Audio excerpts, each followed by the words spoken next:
Hello. Welcome back to the Perpetua podcast, where we view passion as a beacon guiding us through the night. That being the case, I'm going to give you guys, again, as always, brief summary of what I have intended for the Perpetua setting right now.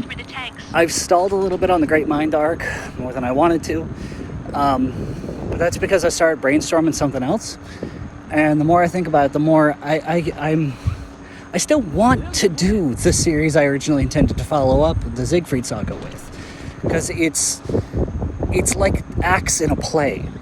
But I'm also seeing that right now I could have enough of a muse to maybe write something else. Which would, if I started doing that, Great Mind Arc would be put on hold. I got a bee in my bonnet, is what it is. I tweeted on Twitter. I X'd on X. Frickin', I have no idea how to navigate that. But I was saying on there that I'm like, Miles Morales, I would love to write a fanfiction that gives him his actual own superhero identity instead of this endless bullcrap that they give him, where his superhero identity is that he's Miles Morales. Like, you can call him Spider-Man all you want, but we all know him as Miles Morales. There's no superhero name. Peter Parker is Spider-Man. If you say Spider-Man, people think of Peter Parker. If you say Spider-Woman, they're either going to think of Julia Carpenter or Jessica Drew, and there's multiple different Jessica Drews, by the way, because there's the white one and there's the black one, but either way, you're still going to be thinking of Jessica Drew. And I'm sitting here going, if you say Venom, you're going to think Eddie Brock or Flash Thompson, or just the symbiote being its own person. Like, there's a superhero identity there. And you can't really... It's not like Batman. We're in universe. I can understand why the mantle of Batman needs to be passed down. He is an urban myth. Nobody knows who's behind the mantle. Anybody could. And the longer you can keep passing down the name and the title of Batman, the more the urban legend spreads and becomes scary, intimidating. He's supernatural, and that's kind of what Batman's whole gimmick is. So passing down that mantle makes sense. Spider-Man is a guy in your neighborhood with spider powers. He's a friendly neighborhood Spider-Man. There's no reason to keep passing that down. Everybody can have their own identity, even Gwen, even though she's Spider-Gwen to us. In her own universe, she's the Ghost Spider. So there is literally zero reason why Miles can't have his own superhero identity. And that's just one of the many complaints people have about Miles. I don't hate Miles at all. I love him, actually. Great freaking concept. Love his outfit. Love him as a character. He's generally good. He's similar to, you know how last time I did this, I was talking about Kamala Khan and how I'm like, and by the way, I have not seen the movie yet. Let me know if you saw it, if it was any good. But again, the actress who plays Kamala Khan, wonderful, enjoyable. I love her. I have not seen the movie. I hope this doesn't kill her career or her love for Marvel. But like I said, Kamala Khan, I like her. And I like Miles. I just don't like what they do with them in the writing.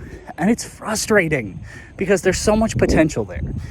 And one of the big things is you gotta give him his own identity. Even Spidey and his amazing friends, like the new one, gave him the name of Spin. And while it's not the best name you could give Miles Morales, it's still better than just having him be Miles.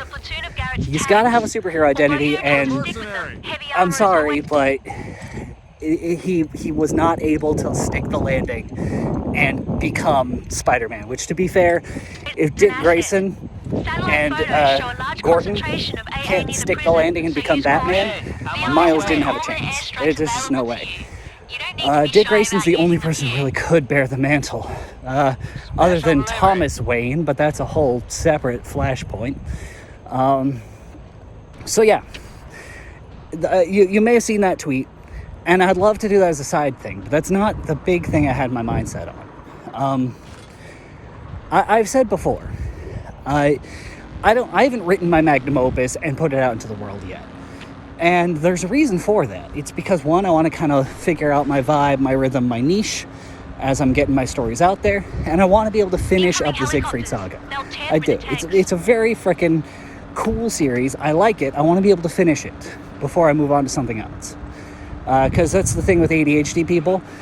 If you leave us to our own devices, we will leave a series of half-finished buildings along the coastline as we follow the boat down the river. So that's not what I want to do with this series. I do want to finish the Siegfried Saga, but I gotta be in my bonnet, and I might have to start a little bit of work on the other idea I had, just to clear the barrel enough for me to finish the Siegfried Saga out. But after the Siegfried Saga is over, I originally intended to transition into a different series. One I've already posted some characters for, which I still need to figure out if I want to pull down the bios, because they have AI art on them. We'll figure that out later. That might be my compromise. Leave up the bios and like the brief asides and just post up the main stories. I'll figure that out as I go. But no, the big thing I had in my bonnet is I have a story that gave birth to one of the most crucial characters in the current format of my stories. The launch codes? And I've been torn on what to do, because it's in a gray zone. Technically, the original version of the story I'll call in our troops to come is get you. buried somewhere in the infinite timeline of Eden Perpetua. Oh, it's there. But on the other hand, I know for a certainty I cannot accurately recreate step by step what the original is. I just can't.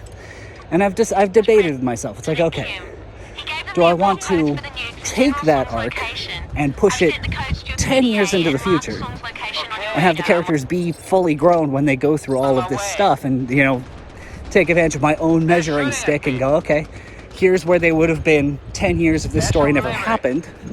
Now, let's see where, let's measure it from there and see what they would do. But also, I kind of want people to get some inkling of what the original vision was.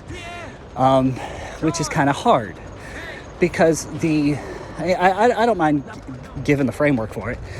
Because the series, and there's a reason for this. There's a reason for this uncertainty of whether I want to do this before or after the series after Siegfried Saga.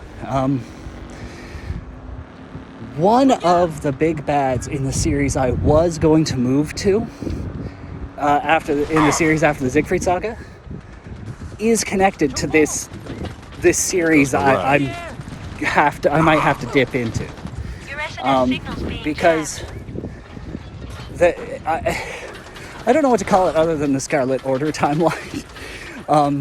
But there's a series of stories that involve the death of one world, leading to, for lack of a better explanation, refugees from a different dimension with different laws kind of integrating into the world, and the complications that come from that over the course of centuries.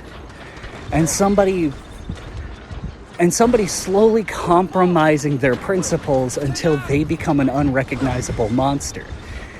And that character, who starts off with the best of noble intentions until they become this horrific monster of a being, it's one of those things where I loved that story so freaking much.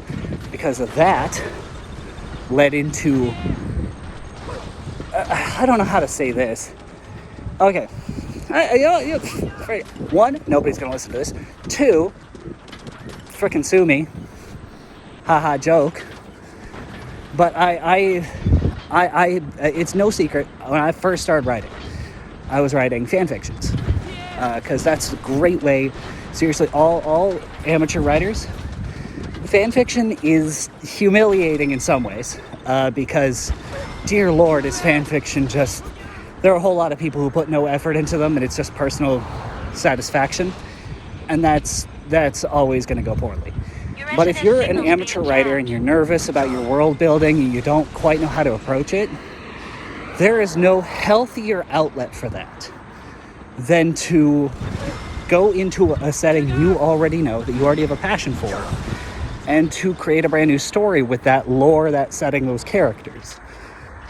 As long as you are accurately writing them to their character and playing with them as concepts, it can be a great way to sharpen your teeth and to really figure out how you want to write. How to write in a way that gets the results you want from your audience. Keep in mind, fan fiction on the whole, it's embarrassing. You're doing it for free, out of passion, and it's probably not your best work. But don't ever feel ashamed of going into that. You can be embarrassed, but don't really be ashamed. Every writer has done it. Even friggin' Lord of the Rings was fan fiction about Celtic frickin' mythology, okay?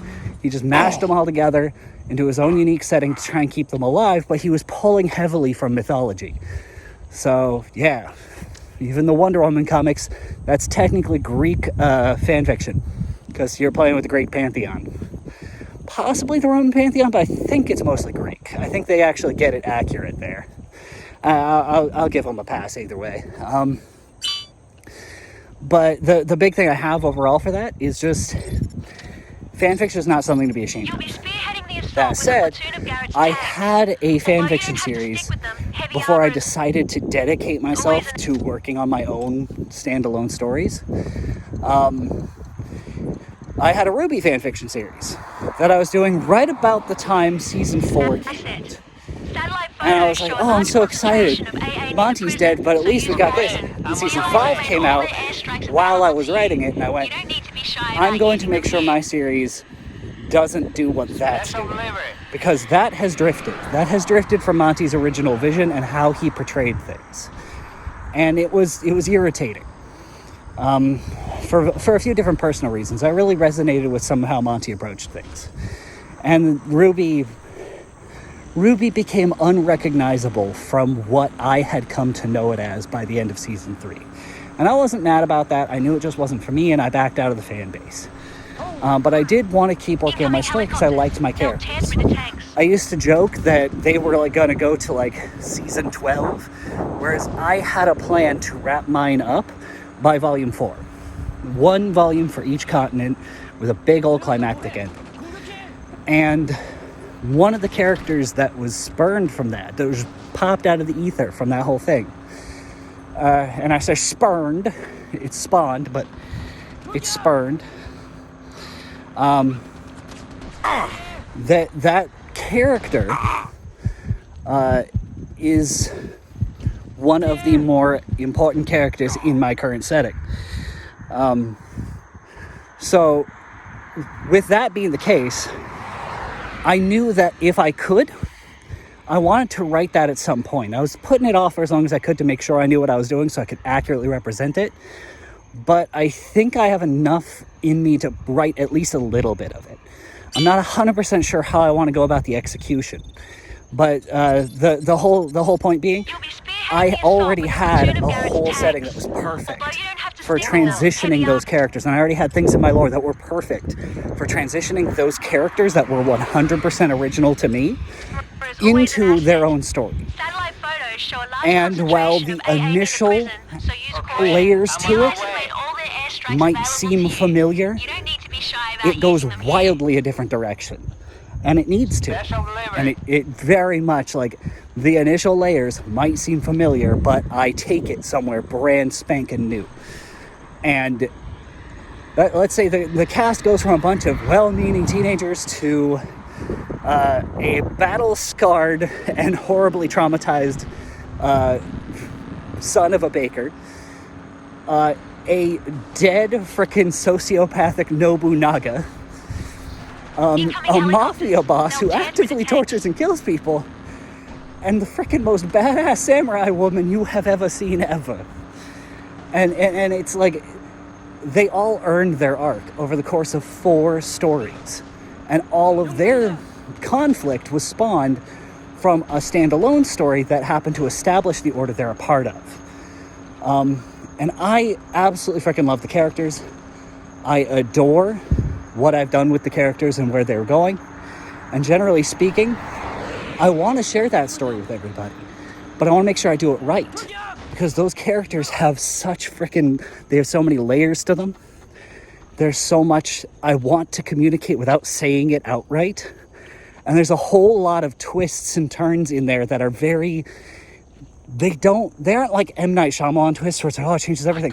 But there's small things that add texture to the story as you go, because they aren't important until they become important. And then once they become important, they become so freaking, they make so much more sense to the context of what's going on. The things that, like, there's a whole bunch of things in the background of these characters that they themselves didn't think about because they were kids. They were teenagers. Teenagers don't think about how they got to where they're at. They don't question how they got to where they currently are. They just live in the moment. So as the story develops and they grow up and they have to examine how they got to where they are and how that affected them and what that means moving forward, it creates these layers to these characters. And it takes time, it takes patience. I have to drag out the moments, I have to make sure they're breathing, but I also want to make sure that they're important and condensed. And I want to make sure I'm doing it just right. Because I really put it was the last fanfiction I was working on, but I put a lot of thought into how I wanted to do it. And that's why one of the characters from that series became Aurea LeBlanc, who's basically the goddess of hope in my series, if I'm going to put the word goddess in air quotes there. But she is basically the one who champions and is the avatar of the light of hope. She really helps encourage people to embrace it and to chase it down and to really just, allow their hope to guide them and dispel despair. And so having her come from that series, you understanding her journey is probably one of the ones I want to make sure I get the most right. She doesn't even show up until the third volume in the series. And the original plan was to make it as subtle as freaking possible until the big reveal of what she is and why she is. And she has gone on such a journey. She has earned her place. And I freaking adore her as a character. She has a soft spot in my heart. And I will defend her to the hilt. Not as a, fedora tipping dude, but because she genuinely went through a lot. And if I do it right, everybody else will go, yeah, okay, actually, that checks out. And it's not her journey that's the focus, is my favorite part. She goes through a lot, but the focus of the series isn't on her. She's a side character. The main focus is on the main core cast. And oh my god, I freaking love my core cast. I do. I focus so much, I think it's really what spurned me into thinking I was ready to make my own fiction. Because there is, and that's actually what makes me scared to write it. Because you guys ever seen writers that get way too attached to their characters? They try way too hard on this one character or these other characters, and they just freaking miss the whole point and fun of the story. That's a part of why I'm scared to write this. I don't want to be one of those writers that indulges trying to drag the reader into my interpretation of these characters. I want these characters to become their own thing. Even this version of them, I want to be able to take aside what I expect of them, what I want from them, and let them just exist. Let them speak for themselves. And it's hard to do that when you care so freaking much. But I trust that I put enough care into them for them to speak for themselves, where I don't have to sit there and heavy hand what's going on. And it's a freaking journey, man. And I'm scared, but I want to do it right. And I want to write it while I have good times to do so. So I am sorry for the delay on the taking down the AI art and posting up new stuff. And I am sorry for taking a while on the Great Mind arc. I really want to finish the reposting before I continue the Great Mind arc, so I can just continue on the literature side of it and pretend everything's okay. But yeah, I'm that's where we're currently at with that stuff.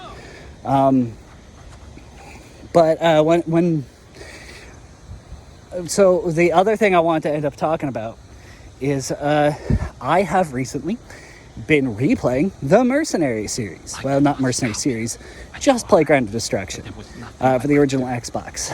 And finished my first playthrough of that without cheats for the first time in my whole life. I've always cheated at the very end because it seemed like bullcrap. And I need to state outright, my favorite angle, like I'm convinced that Pandemic Studios was using it as a framework for the engine for Battlefront 2. And I'm convinced that if you took that same engine, heck, don't even work too hard on the graphics, just take Playground Destruction, give it a reskin with Star Wars, and make it multiplayer, or even just make a multiplayer mod for Mercenaries, where each character, each person gets to play as one of the mercenaries, like 3-player freaking co-op. It would be freaking great. You could literally do it. You could take Playground Destruction, make it multiplayer for up to 3 players, one for each mercenary, and release it. And watch as everybody freaking goes, this game is bullcrap and I love it. Because that's what Mercenaries is. It is bullcrap, it is unfair, but it is so much freaking fun that I'm not even mad. I can't be. And imagine you're sitting here like, I'm going to sneak in, everything's going to be great. And then you walk directly into a carpet bomb because your friend went, carpet bomb, the whole freaking city. Well, that's what you get. You'd have to work out a whole respawn system or something in order to make that work, though, because... Actually, I don't know. Would retrying if you kill one of your friends work? I don't know. I don't know about that.